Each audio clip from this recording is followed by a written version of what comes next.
ময়নাগুড়িতে যুবসাথী প্রকল্পের ক্যাম্পে তৃতীয় দিনে ভিড় চোখে পড়ার মতো। ময়নাগুড়ি ডাকবাংলোতে শুরু হয়েছে যুবসাথী প্রকল্পের আবেদন প্রক্রিয়া। রবিবার থেকে ব্লকের একাধিক স্থানে ক্যাম্প খুলে ফর্ম বিতরণ ও জমা নেওয়া হচ্ছে। আজ তার তৃতীয় দিন, আর তৃতীয় দিনে যুবক যুবতীদের উপস্থিতি ছিল চোখে পড়ার মতো। প্রশাসনের পক্ষ থেকে জানানো হয়েছে প্রতিদিন সকাল 10টা থেকে বিকেল 5টা পর্যন্ত আবেদন গ্রহণ করা হচ্ছে।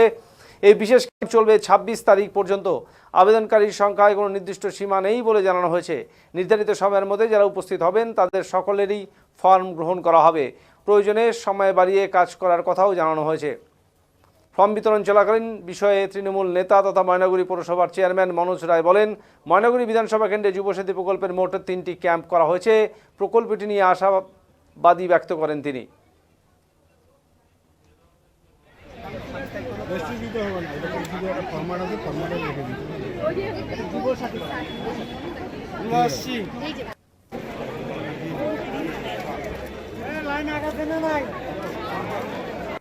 করতেই হবে রে।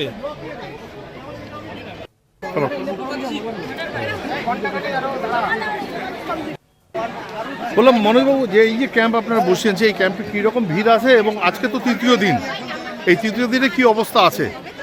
দেখুন, মাননীয় মুখ্যমন্ত্রীর যে যুগান্তকারী স্কিমগুলো রয়েছে তার মধ্যে নবতম সংযোজন যুবসাথী অভূতপূর্ব সাড়া পড়েছে।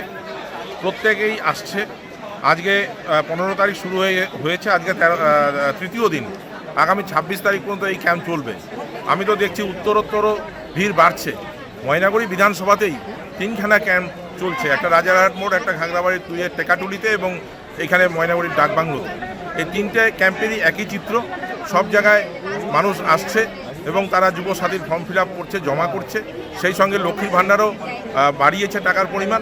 সেই কারণে কিছু যারা হয়তো আগে অনেকে করেনি তারাও কিন্তু আসছে, একটা অভূতপূর্ব সাড়া। এবং পাশাপাশি কৃষি দপ্তরের যে ক্যাম্প রয়েছে সেই ক্যাম্পেও কিন্তু যারা ভূমিহীন রয়েছে তাদের বছরে 4000 টাকা যেটা ঘোষণা করেছেন মাননীয় মুখ্যমন্ত্রী, সেখানেও দারুণভাবে ভিড় হচ্ছে। এবং দেখতেই পাচ্ছেন কীভাবে লোক লাইনে দাঁড়িয়েছে। সামান্য কিছু সমস্যা আছে, এখানে রোদের সমস্যা হচ্ছে।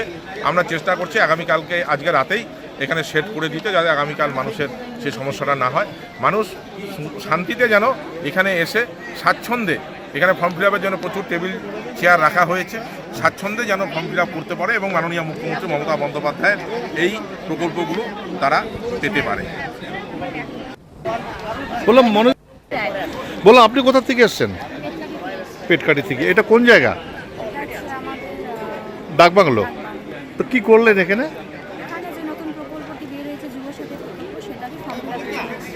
মানে এই যে যুবসাথীর যে প্রকল্প, এই প্রকল্প টাকা পেলে কি করবেন?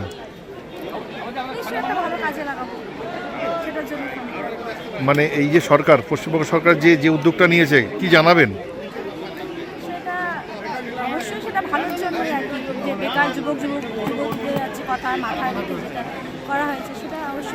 এই বিষয়ে ধন্যবাদ কাকে জানাবেন?